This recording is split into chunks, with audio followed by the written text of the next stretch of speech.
ایک مسلمان کا جس طرح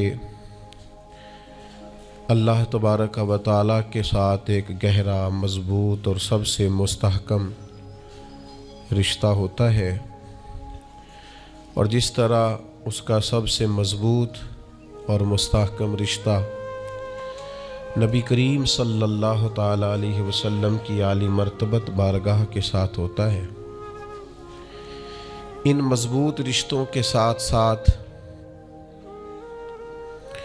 پھر انسان کے تعلقات معاشرے کے ساتھ ہوتے ہیں، کنبے کے ساتھ ہوتے ہیں، پڑوسیوں کے ساتھ ہوتے ہیں، دوستوں کے ساتھ ہوتے ہیں، استاد شاگرد کا آپس میں رشتہ ہے، پیر مرید کا آپس میں رشتہ ہے، بھائی کا بھائی سے تعلق ہے۔ ان سارے رشتوں کے ساتھ ساتھ انسان کا ایک رشتہ اپنے آپ کے ساتھ بھی ہوتا ہے۔ انسان کا اپنے نفس کے ساتھ، اپنی ذات کے ساتھ بھی تعلق ہوتا ہے۔ نبی کریم صلی اللہ تعالیٰ علیہ وسلم نے ایک لفظ کہہ کے نا کہ تم پر تمہاری ذات کا بھی حق ہے، تم پر تمہارے نفس کا بھی حق ہے، تو ہم پر ہمارے حقوق بھی نبی کریم نے مقرر فرما دیے۔ جناب عبداللہ ابن عمر خود فرماتے ہیں کہ سرکار نے مجھ سے پوچھا کہ عبداللہ یہ بات ٹھیک ہے کہ تم ہر روز ہی نفلی روزہ رکھتے ہو اور ہر رات ہی نفلی عبادت کرتے ہو؟ تو میں نے عرض کیا یا رسول اللہ صلی اللہ تعالیٰ علیہ وسلم ایسا ہی ہے۔ اللہ کے پیارے حبیب علیہ الصلوۃ والسلام نے فرمایا ایسا نہ کرو۔ وہ نفلی روزہ رکھتے تھے، ہر روز ہر رات نفلی عبادت کرتے تھے، تو محبوب نے ان سے تصدیق کرانے کے بعد فرمایا ایسا نہ کرو، کبھی روزہ رکھا کرو، کبھی افطار کیا کرو، اور فرمایا کبھی نماز پڑھا کرو، کبھی سو جایا کرو۔ کیوں؟ اس لیے کہ حضور فرمانے لگے تمہارے جسم کا بھی تم پر حق ہے، تمہاری آنکھ کا بھی تم پر حق ہے کہ اسے نیند آتی ہے، تمہاری بیوی کا بھی تم پر حق ہے، اور فرمایا تم سے جو ملاقات کرنے کے لیے آتا ہے اس کا بھی تم پر حق ہے۔ تو یہ لفظ کہہ کے کہ تمہارے اپنے اوپر بھی حقوق ہیں، تمہاری ذات کے بھی تم پر حق ہیں۔ بعض لوگ تصوف اور طریقت کے نام پر بہت مشکل باتیں کرتے ہیں اور بہت مشکل باتیں سناتے ہیں، اور بعض لوگ پھر ان باتوں کا بڑا سخت اور مشکل معنی بھی لیتے ہیں کہ بڑی شدید جد و جہد کرنی چاہیے، ہمیشہ راستہ وہی اختیار کرنا چاہیے جو مشقت والا ہو، ہمیشہ وہی کام کرنے چاہیے جن کے اندر زیادہ دشواری ہو۔ ٹھیک ہے، بعض اوقات مشقت والے کام، مجاہدے والے کام انسان کی نفس کی تربیت کے لیے بڑے اچھے ہوتے ہیں، لیکن ایسی مشقتیں، ایسے مجاہدے جو انسان کو اتنا کمزور کر دیں کہ وہ ضرورت کے جو حقوق ہیں وہ بھی پورے کرنے کے قابل نہ رہے، اس کی صحت پر ہی اثر انداز ہو جائیں، وہ آنے جانے والوں سے ملنے کے قابل ہی نہ رہے، وہ دیگر اس کے ذمے جو اس کے خاندان کے، قبیلے کے بال بچوں کے حقوق ہیں وہ ادا ہی نہ کر سکے، تو اسلام اس کی بھی اجازت نہیں دیتا۔ خود ساختہ تصوف اور خود ساختہ طریقت کا جو مفہوم لوگوں نے بنا لیا ہے وہ مفہوم بھی درست نہیں ہے۔ ہمارے بزرگ تھے شیخ المشائخ اور استاذ الاساتذہ حضرت شیخ محمد تحسین رضا خان صاحب بریلوی رحمۃ اللہ تعالی علیہ، 50 سال کے لگ بھگ انہوں نے درس حدیث دیا ہے۔ تو میں ان پر ایک مضمون لکھ رہا تھا، میں نے ان سے عرض کی حضور آپ تہجد پڑھتے ہیں؟ فرمانے لگے نہیں، میں عشاء جماعت سے پڑھتا ہوں، اس کو بھی سالوں بیت گئے، اور میں فجر جماعت سے پڑھتا ہوں، یہ بھی میری زندگی کا معمول ہے، لیکن میں سحری کے وقت اس لیے نہیں اٹھ پاتا کہ مجھے صبح 8 بجے بیٹھ کر بچوں کو درس حدیث پڑھانا ہوتا ہے، عشاء کے بعد مجھے مطالعہ کرنا ہوتا ہے، تو میں سمجھتا ہوں یہ بھی میرے لیے نفلی عبادت ہے، لہٰذا میں رات کو بھی کتاب و سنت دیکھتا ہوں اور سارا دن بھی کتاب و سنت پڑھاتا ہوں، امید ہے میرا رب مجھے تہجد کا اجر بھی عطا کرے گا۔ عزیز دوست آپ یاد رکھیے گا، اس کو سمجھیے گا کہ ہمارے ہاں بعض لوگ بعض چیزوں کو زیادہ دشواری بنا لیتے ہیں۔ فلاں آدمی کو میں نے کبھی نفل پڑھتے نہیں دیکھا، یہ طریقت نہیں۔ کیا آپ نے اسے نفل پڑھتے نہیں دیکھا تو وہ صوفی نہیں؟ آپ یہ بتائیے کبھی فرض چھوڑتے تو نہیں دیکھا؟ کبھی اسے ضروریات دین کو چھوڑتے تو نہیں دیکھا؟ اور نفل تو ویسے بھی انسان کا رب سے ذاتی معاملہ، ہو سکتا ہے سامنے والا چھپ کے پڑھتا ہو سکتا ہے وہ کسی ایسے لمحے میں پڑھتا ہو جب وہ سمجھے کہ اس وقت مجھے تنہائی میسر ہے۔ تو حضور نے فرمایا تمہارے نفس کا بھی تم پر حق ہے۔ جن جن چیزوں کو اللہ رسول نے جائز قرار دیا ہے وہ کوئی شخص بھی استعمال کرتا ہے تو اس کو کوئی شخص ناجائز کر سکتا نہیں، کسی کو بھی اس کا اختیار اور حق حاصل نہیں ہے۔ بلکہ صحیح بخاری کے اندر سیدہ عائشہ صدیقہ رضی اللہ تعالی عنہ کی ایک روایت موجود ہے۔ آپ فرماتے ہیں نبی پاک صلی اللہ تعالی علیہ وسلم نے کوئی کام کیا، بعد میں رخصت دے دی، اجازت دے دی، فرمایا چاہے کرو چاہے نہ کرو، نہ کرنے کی اجازت دے دی، پہلے سرکار نے کیا۔ تو بعض لوگ ایسے تھے جنہوں نے اس رخصت سے فائدہ نہیں اٹھایا، وہ کام کرتے رہے، حضور نے اجازت دی تھی لیکن انہوں نے اس اجازت سے فائدہ نہ اٹھایا۔ تو نبی کریم علیہ السلام کو جب اس بات کا علم ہوا تو محبوب نے اللہ کی حمد کی اور حضور فرمانے لگے یہ بعض لوگوں کو کیا ہو گیا ہے کہ وہ ان کاموں سے بچتے ہیں جو میں کرتا ہوں، یعنی جس رخصت اور گنجائش پر میں عمل کر رہا ہوں اللہ کا محبوب ہو کے، وہ اس چیز کو چھوڑ رہے ہیں، اس سے احتراز برت رہے ہیں حالانکہ میں اجازت دے رہا ہوں۔ اور پھر اللہ کے حبیب علیہ السلام نے کیا خوبصورت انداز میں اس سارے مفہوم کو اتنا سمیٹا کہ اس کو ہمیشہ کے لیے بند کر دیا۔ اللہ کے محبوب فرمانے لگے مجھے اللہ کی قسم میں تم سب سے زیادہ رب کو جانتا ہوں اور میں تم سب سے زیادہ اللہ سے ڈرتا ہوں۔ تو جب میں کسی گنجائش پہ عمل کر رہا ہوں، جب میں کسی ضرورت پر عمل کر رہا ہوں، وہ یہاں ایک دوست تشریف لائے ہمارے پاس تو وہ ہمیں مشورہ دینے لگے کہ آپ کے ہاں بچوں کو چھٹی ہوتی ہے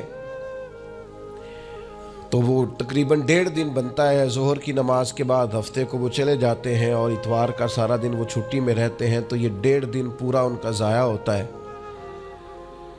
تو یہ تو معاملہ ٹھیک نہیں ہے، اس طرح تو ایسا ہے نا کہ مدارس دینیہ میں کیا کام ہے چھٹی کا؟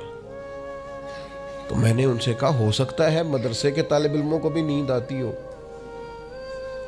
ہو سکتا ہے ان کا بھی کبھی کسی گراؤنڈ میں جا کے کھیلنے کو جی چاہتا ہو سکتا ہے یہ بھی اسی طرح کے لوگ ہوں جس طرح کے عام بچے ہوتے ہیں، ہو سکتا ہے وہ ساری خواہشات ان کے اندر بھی پائی جاتی ہوں جو باقی لوگوں کے اندر پائی جاتی ہیں۔ آپ وہ پابندیاں کیوں لگاتے ہیں جو پابندی اللہ رسول نے نہیں لگائی؟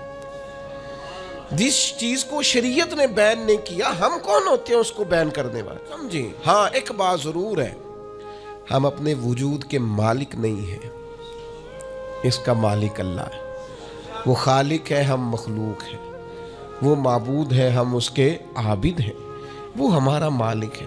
ہمیں اپنے نفس کو، اپنے وجود کو اس کی فرما برداری میں رکھنا۔ نفس کے حق کا یہ مطلب نہیں ہے کہ خواہش نفس میں اگر کوئی ناجائز چیز پیدا ہوتی ہے تو اس کی تکمیل کے لیے بھی ہم دوڑ پڑیں گے، اس کی شریعت کے اندر اجازت نہیں ہے۔ اجازت اس بات کی ہے کہ جن چیزوں کو شریعت نے جائز قرار دیا ہے آپ اگر ان کا حصول چاہتے ہیں، آسانی چاہتے ہیں تو آپ ضرور ان کو اختیار کریں، کوئی منع والی بات نہیں ہے۔ میں نے کہا بعض لوگ نا بعض چیزوں پر شدت کرتے ہیں، یعنی نبی کریم علیہ السلام کے صاحبزادہ گرامی حضرت ابراہیم علیہ السلام کا وصال ہو گیا تو نبی کریم کی آنکھوں میں آنسو آ گئے۔ تو ایک شخص نے حضور سے کہا یا رسول اللہ آپ بھی روتے ہیں، آپ تو صبر کا درس دیتے ہیں۔ تو نبی کریم نے فرمایا یہ جو آنسو نکل آئے ہیں نا یہ بیٹے کی محبت کی علامت ہے، باقی فرمایا میرے دل اور زبان پر وہی ہے جس سے میرا رب راضی ہوتا ہے، میں اللہ سے کوئی شکوہ نہیں کر رہا، اس کی تقدیر پر راضی ہوں، لیکن یہ کہ جو انسان پر اللہ تعالیٰ نے کچھ فطری محبت رکھی آپ اس کو بھی قبول نہیں کرتے بعض لوگ، تو کچھ لوگ بعض لوگوں پر زیادہ شدت کرتے ہیں۔ بعض لوگ بعض چیزوں کے معاملے میں زیادہ شدت کا. حضرت عمر کو نبی پاک نے کچھ نذرانہ دینا چاہا, ہدیہ دینا چاہا. ایک ہے آپ کسی سے مانگتے ہیں, ایک ہے کوئی آپ کو دیتا ہے. ان دونوں باتوں میں وہ جو تحفہ لینا دینا ہے اسے تو حضور نے فرمایا محبت بڑھتی ہے. تو حضرت یہ صحیح بخاری میں موجود ہے, نبی کریم نے کچھ دیا تو حضرت عمر عرض کرنے لگے نہیں یا رسول اللہ ضرورت نہیں. تو محبوب نے فرمایا جو بن مانگے ملے وہ تو اللہ کی طرف سے ہے.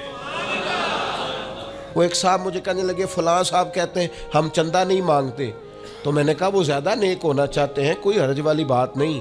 وہ چندہ نہیں مانگتے, وہ زیادہ پرہیزگار ہونا چاہتے ہیں, زیادہ آگے بڑھنا چاہتے ہیں. ورنہ نبی پاک نے تو اعلان کیا ہے کہ تبوک پہ جانا ہے, مجاہدوں کو چندے کی ضرورت ہے. اعلان کیا کہ نہیں کیا رسول پاک نے؟ تو آپ اس کو علماء کی توہین کا پہلو بنائیں گے؟ رسول اللہ صلی اللہ علیہ وسلم نے اعلان نہیں فرمایا؟ اگرچہ مالک کل ہیں لیکن حضور نے اعلان کیا. اور قرآن مجید میں تو کفار نے شکوہ کیا ہے کہ رب ہم سے مانگتا ہے معاذ اللہ. اس کا معنی یہ ہے کہ اللہ فقیر ہے, ہم غنی ہیں. یا آپ 28ویں پارے میں دیکھ لیں کہ رب کہتا ہے قرض حسنہ دو, تو آپ کیا معاذ اللہ یہ آیتیں دے کے اللہ پر تنقید کریں گے؟ معاذ اللہ ثم معاذ اللہ, نقل کفر نباشت کہ اللہ لوگوں سے کہتا ہے میرے راستے میں خرچ کرو, اور ایک جگہ نہیں جگہ جگہ کہتا ہے. آپ کچھ زیادہ نیک ہونا چاہتے ہیں؟ یعنی جس بات کا اللہ اعلان کر رہا ہے وَمِمَّا رَزَقْنَاهُمْ يُنْفِقُونَ, جو میں نے تمہیں دیا ہے میری راہ میں خرچ کرو, جس کا حضور اعلان کر رہے ہیں. ایک شخص کھڑا ہو کے کہتا جی ہو مولوی چندے مانگتے ہیں. او خدا کے بندے, جو کام عین کتاب و سنت میں موجود ہے, تم کو ضرورت سے زیادہ نیک ہونا چاہتے ہو تو یہ تمہارا خود ساختہ دین ہے, یہ رسول اللہ کا دین نہیں ہے, یہ تمہارا. اور لوگ ہیں کہ کہہ رہے ہیں واہ واہ بڑی بات ہے. تو اس لیے ہمارے وجود کا بھی ہم پر حق ہے. چند ایک نفس کے حقوق آج بیان کرنے. سب سے پہلا ہمارے نفس کا ہم پر حق یہ ہے کہ ہم اپنے آپ کو پہچانیں, اپنی صلاحیتوں کو پہچانیں, اپنے اوپر غور کریں. قرآن مجید نے ارشاد فرمایا کہ بل الانسان علی نفسہ بصیرہ, فرمایا بلکہ انسان خود اپنے اوپر گواہ ہے, اسے اپنا پتہ ہے. بہانے بنائے تو بات الگ ہے, یہ خود پر گواہ ہے, اسے خبر ہے. انسان عالم اصغر ہے, ہم نہ اپنے آپ کو پہچانتے نہیں, ہمیں اپنی خوبیوں کا پتہ نہیں ہوتا. یہ جو ہم استاذ کے پاس جاتے ہیں نا, یہ جو ہم مرشد کے پاس جاتے ہیں نا, وہ ہمیں نکھار کے نا تو وہ ہماری خوبیاں ہماری آنکھوں کے سامنے کر دیتے ہیں کہ یہ تمہارے اندر صلاحیت ہے. وہ تراش کے نا پتھر کو تو اسے ہیرا بنا دیتے ہیں, وہ نکموں کو کام کا بنا دیتے ہیں. وہ کیا کرتے ہیں کہ وہ ہمیں ہمارے اپنے آپ سے آگاہ کر دیتے ہیں. یعنی ہے وہی تیرے زمانے کا امام برحق جو تجھے حاضر و موجود سے بیزار کرے اور موت کی شکل میں دکھلا کے تجھے جلوہ یار زندگی تیرے لیے اور بھی دشوار کرے. وہ جو تیرا جینا اوکھا کر دینا, مشکل نہیں میں کہتا, اگرچہ اردو ہے لیکن مشکل اور اوکھا, یہ اوکھا ذرا زیادہ وزنی ہے. جو جینا اوکھا کر دے وہ درویش ہوتا ہے, جو تیرے لیے مشکل کر دے. بھائی اپنے آپ کو پہچانے, اپنے اوپر غور کریں. اللہ تعالیٰ نے بنایا ہے اور بنانے والا کہتا لقد خلقنا الانسان فی احسن تقویم. بنانے والا کہتا ہے میں نے تجھے بڑی بہترین ساخت میں بنایا. او انسان میں نے تجھے بڑا ہی سونا بنایا. کوئی تیرے ناک پر تنقید کرے تو کرے, تو کہہ تجھے پتہ نہیں یہ چاہت کس کی ہے, میں مرضی سے نہیں بنا, یہ بنانے والے نے بنایا ہے. اس نے تجھے سونا بنایا, تو اپنے آپ کو پہچانتا ہی نہیں. تو جو ہے نا خدا جانے بلندی ہے کہ پستی پر جہاں میں ہوں وہاں کوئی نہیں ہے. تو اپنے قد سے بھی پیار کر, تو اپنے رنگ سے بھی پیار کر, تو اپنے وجود کی ساخت سے بھی پیار کر. اور پھر وہ کہتا ہے تجھے بنایا, باقی سارا کچھ تیرے لیے بنایا. هو الذی خلق لکم ما فی الارض جمیعا. رب کہتا ہے زمین میں جو کچھ ہے نا میں نے سارا تیرے لیے بنایا. تجھے اللہ رسول کے لیے بنایا ہے, اور باقی زمین میں جو کچھ ہے وہ سارا تو پہچانتا ہی نہیں. یہ ہر چیز مسخر ہے تیرے سامنے. اتنا بڑا ہاتھی ہوتا ہے اور ایک عام آدمی ہلکی سی چھڑی لے کے اسے چلا رہا ہوتا ہے. اونٹ کتنا لمبا چوڑا وزنی ہوتا ہے، لیکن ایک عام آدمی اس کے ناک میں نکیل ڈال کے اسے گھما رہا ہوتا ہے۔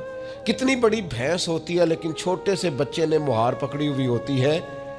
ایک عام آدمی پائلٹ بن کر جہاز پہ بیٹھتا ہے اور منوں ٹنوں کے حساب سے وزن ہے، افراد ہیں، لیکن ہواؤں پر سواری کر کے اسے چیرتا ہوا وہ مہینوں کی منزلیں گھنٹوں میں طے کر کے کراس کرتا ہے۔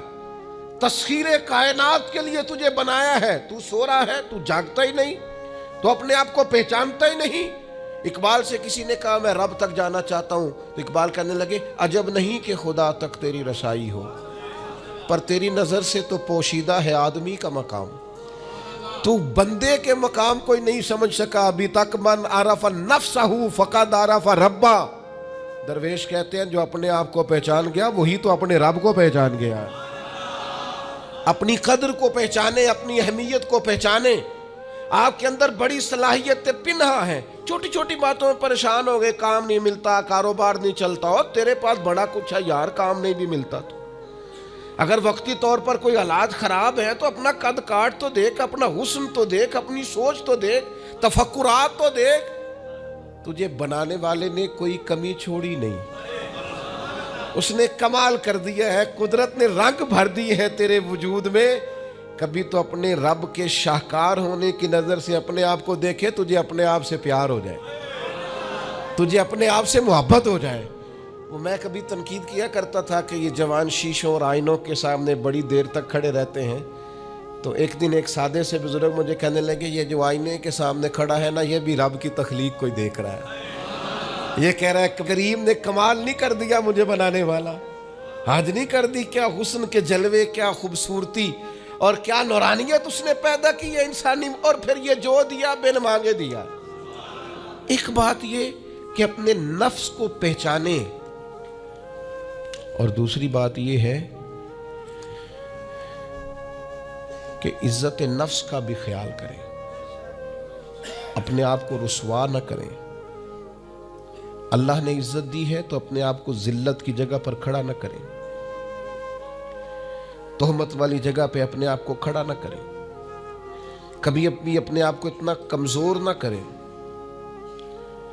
جھکنا ہے رب رسول کے سامنے، بلا وجہ دنیا داروں کے، سیٹھوں، نوابوں کے اور وزیروں مشیروں کے سامنے اپنے آپ کو رسوا نہ کریں، کسی کی گاڑی کے پیچھے بھاگ کے اللہ کی دی ہوئی شان کو کمزور نہ کریں، ذلت کی جگہ پہ اپنے آپ کو کھڑا نہ کریں۔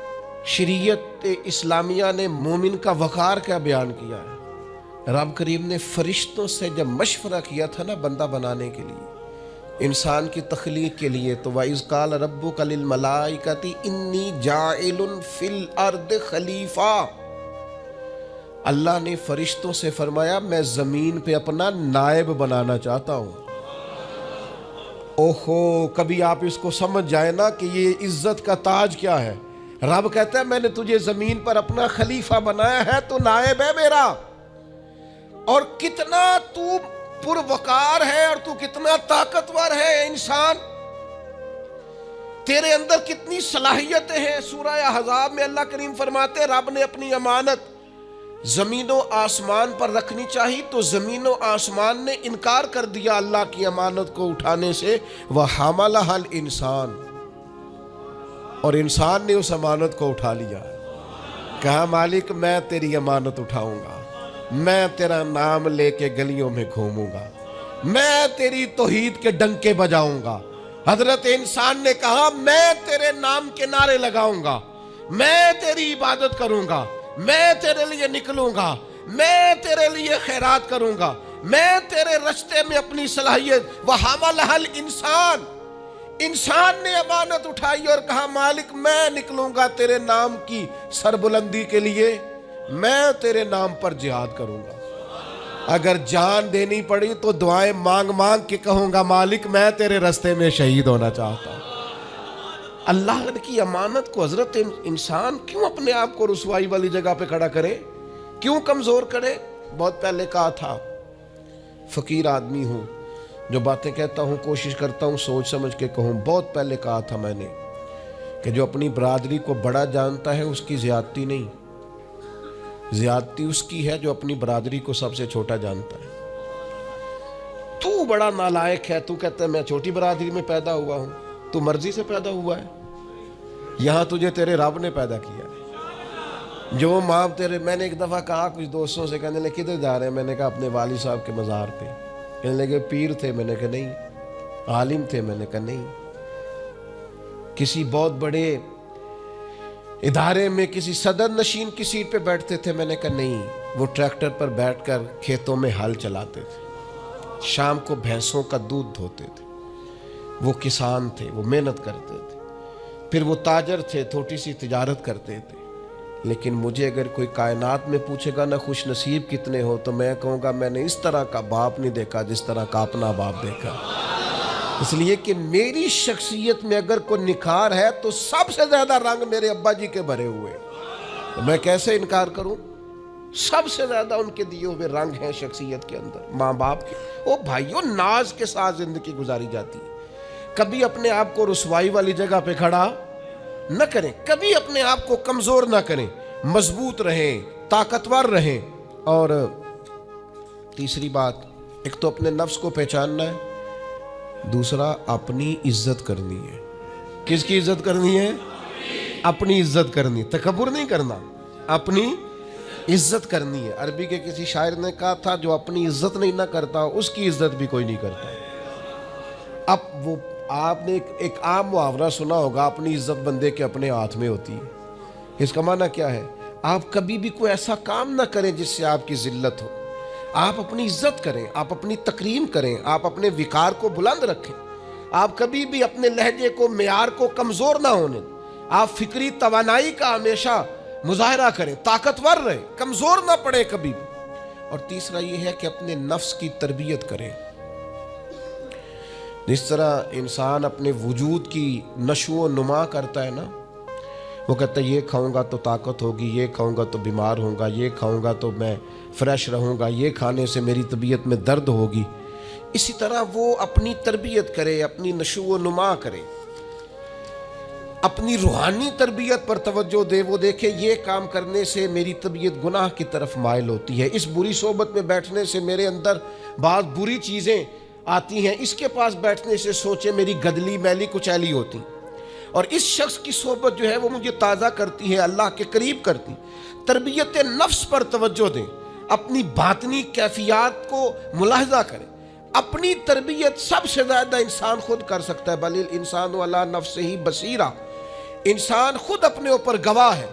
وہ خود محسوس کرے کہ کہاں کہاں میرے اندر غلطیاں ہیں، کہاں کہاں میرے اندر کمزوریاں ہیں. وہ ان ساری چیزوں پر متوجہ رہے. ڈاکٹر نے دوائی دینی ہوتی ہے، اور دوائی دینے کے بعد وہ کہتا ہے یہ نسخہ ہے اور یہ کھانے کی ترتیب ہے اور یہ آپ کی پرہیز ہے. اب مریض کہے کہ جناب ڈاکٹر صاحب کوئی نظر کریں آپ تاکہ میں نہ نظر سے ٹھیک ہو جاؤں، تو ڈاکٹر کہے گا میری نظر یہی ہے جو میں نے نسخہ لکھا ہے نا، یہی نسخہ ہے، یہ دوائی کھائیں. یہ وہ لوگ آتے ہیں پیر صاحب کے پاس، کہتے ہیں کوئی نظر کریں میں نیک ہو جاؤں. بھی پیر صاحب نے نسخہ بتایا نا، 5 نمازیں پڑھو، نماز کے بعد یہ والا ذکر کرو. پیر صاحب نے بتایا نا اس کام سے پرہیز کرو، تو آپ ان بات مانیں، انشاءاللہ اللہ شفا عطا فرمائے گا. آپ اس نسخے پر، وہ پیر فیض الحسن شاہ صاحب رحمۃ اللہ علیہ آل و معاد شریف والے فرمایا کرتے تھے، مرید کہندے نے سانو نمازاں نہ پڑھاؤ، اللہ اللہ نہ کراؤ، ایویں ہی پہنچاؤ. تو کہتے ہیں یہ ایویں والا کام ہو سکتا؟ ہاں، جو شریعت کے احکام ہے وہ تو سارے کرنے پڑتے ہیں. اور پھر لوگوں کو نے ایسے موقع پہ بابا بلے شاہ جی یاد آ جاتے ہیں. کہتے بلے شاہ نو مرشد ملے ہے تے انہیں ایویں ہی جا بخشایا ہے. او نا نا نا نا 300 پہلی زمین ہوندی سی بابے بلے شاہ دی، انہیں ساری دیتی دی اللہ دی راہ وچ. ایویں جڑا جے نا وہ اے والا ایویں جے. نیرا شیر نہ پڑھو، پیچھے پلٹ کے دیکھو تو صحیح اس شخص نے کمال کیا کیا کیا. مجھے اتنا نظر آ رہا ہے بلے شاہ نو مرشد ملیا جنہیں ایویں جا بخشایا، وہ ایویں ان کی عاجزی ہے، وہ ان کی عاجزی ہے، وہ انکساری ہے. وہ کہتے ہیں کہ مجھے بہت زیادہ مشقت نہیں کرنی پڑی، ایک ہی مرشد سے سارا کچھ مل گیا ہے. یہ اس بات کا ترجمہ ہے، اس کی تشریح ہے. من مانی باتیں، من مانی آپ تربیت اپنی کریں, اپنے اوپر غور کریں. اور چوتھا, ہمارے نفس کا ہم پر حق یہ ہے کہ اپنے نفس کا احتساب کریں, اپنی نفس کو اللہ کی رضا کے مطابق ڈھالیں, اس کا محاسبہ کریں. جو لوگ حساب کتاب نہیں نہ رکھتے, ہمارا ادارہ ذرا بڑا ہوا ہے تو ہم نے اسپیشل اکاؤنٹ میں پکا بندہ رکھ لیا ہے. پہلے ایک دوست کام کرتے تھے رضا کارانہ طور پر, شام کو بیٹھتے حساب کتاب کر دیتے. کمیٹیوں میں ایک شخص کیشیئر ہوتا ہے. پھر اب ادارہ بڑا ہو گیا, نظم بڑا ہو گیا, کام بڑا ہو گیا. اب وہ ایک آدمی شام کو اگر بیٹھے گا تو کرے گا نہیں, تو مستقل ایک صاحب ہیں جو ڈیوٹی کرتے, نظام کو دیکھتے. کیونکہ اگر حساب کتاب نہ رہے تو چیزیں ٹھیک چل سکتی. سب سے زیادہ وہ تاجر ناکام ہوتا ہے جو کمائی کرے اور خرچ کا حساب ہی نہ رکھے, جس کو پتہ ہی نہ ہو آمدن خرچ میں بیلنس کیا ہے. اس لیے حضرت عمر رضی اللہ تعالیٰ عنہ ارشاد فرماتے ہیں, اپنا حساب کرو اس سے پہلے کہ قیامت میں تمہارا حساب کیا جائے. اپنے نفس کا محاسبہ ضرور. ہم نہ ساری زندگی دوسروں کا حساب کرتے رہتے ہیں, فلاں کہاں سے کماتا ہے, کہاں کھاتا ہے, کہاں پہنچ گیا, کون سی سیاست کی, کس کے پاس اٹھتا بیٹھتا ہے, کہاں سے آتا جاتا ہے, چلاک بڑا ہے, فلاں سے مل گیا. اور ساری زندگی دوسروں کا خیال رکھتے گزر گئی. اس سے زیادہ بھی کبھی اپنا رکھا ہوتا نا, تو بات کہاں سے کہاں پہنچ جاتی. محاسبہ نفس کرنا, اور کتنا کرنا ہے, اس نفس کو قابل بنانا ہے. حضرت سیدنا عبداللہ ابن سلام رضی اللہ تعالیٰ عنہ, لکڑیوں کا گٹھا, پرانے زمانے کے اندر ایندھن لانا, لکڑیاں اکٹھی کر کے لانا, یہ بھی روزمرہ کی ڈیوٹیوں میں سے ایک ڈیوٹی ہوتی تھی. وہ ڈیوٹی آج کل ہم ماہانہ گیس کا بل دے کے پوری کرتے ہیں. یا اب بھی اس کی ایک صورت ہمارے پاس ہے کہ بہت سارے لوگوں نے سلنڈر اٹھائے ہوتے ہیں, گیس بھروانے جا رہے ہیں. تو اس سے کچھ عرصہ پہلے یا آج بھی دیہی ماحول کے اندر بعض لوگ شام کو لکڑیاں اکٹھی کر کے لاتے تھے کہ وہ آئیں گی تو کھانا پکے گا ایندھن کے لیے. حضرت عبداللہ ابن سلام رضی اللہ تعالیٰ عنہ لکڑیاں اپنی پشت پہ رکھے ہوئے ہیں, گھر کی طرف آ رہے ہیں. تو ایک شخص نے آپ سے کہا کہ جناب حد ہو گئی, گھر میں بیٹے بھی موجود ہیں, غلام بھی موجود ہیں, اور آپ یہ کام خود کر رہے ہیں. تو حضرت عبداللہ ابن سلام فرمانے لگے, بیٹے بھی موجود ہیں اور غلام بھی موجود ہیں, اور ایک بات اور بھی شامل کر رہا ہوں, اللہ کے فضل سے میرے بچے اور میرے خادم میرے فرما بردار بھی ہیں, بات بھی مانتے ہیں. لیکن فرمانے لگے میرا نفس نہ تھوڑا بڑا ہو گیا تھا. یہ مجھے کہہ رہا تھا تو بہت بڑا آدمی ہو گیا ہے, تو بہت بڑا شخص ہو گیا, تیری بڑی شخصیت ہو گئی ہے. فرمایا یہ جو ذرا لکڑیوں کا گٹھا پشت پہ رکھا ہے نا, یہ رکھا پشت پہ ہے, لیکن ذرا حساب اپنے نفس کا کر رہا ہوں, محاسبہ نفس کر رہا ہوں, اسے سمجھا رہا ہوں کہ اتنا بڑا ہونے کی ضرورت. ہمارے بزرگ فرمایا کرتے تھے آخر تک اپنے استادوں کی بارگاہ میں حاضری دینی ہے. میرے اسا فرمایا کرتے آخر تک اپنے مشائخ سے جڑے رہنا ہے, آخر تک اپنے اساتذہ کے پاس آنا جانا. کچھ لوگ بے نیاز ہو جاتے ہیں نا, خود عالم ہو گئے اب استاد گئے, خود بڑے ہو گئے اب گئے. کہتے تھے آخر تک جانا, اس لیے کہ بعض لوگوں کے پاس جانے سے انسان کو لگتا ہے کہ نہیں مجھ سے بھی بڑے موجود ہیں. ان کے پاس بیٹھنے سے احساس ہوتا ہے کہ میں اتنا بڑا نہیں ہوں. اور بڑا بھی ہمیشہ وہی ہوتا ہے جس کا کوئی بڑا ہوتا ہے, جس کا کوئی بڑا نہیں وہ کیسے بڑا ہوگا. تو اللہ تعالیٰ نے بھی ہمیں قرآن مجید کے اندر یہ حکم دیا, یا ایھا الذین آمنوا اتقوا اللہ ولتنظر نفس ما قدمت لغد. اے ایمان والو اللہ سے ڈرو اور ہر جان حساب کرے, محاسبہ کرے, دیکھے کہ اس نے کل کے لیے آگے کیا بھیجا.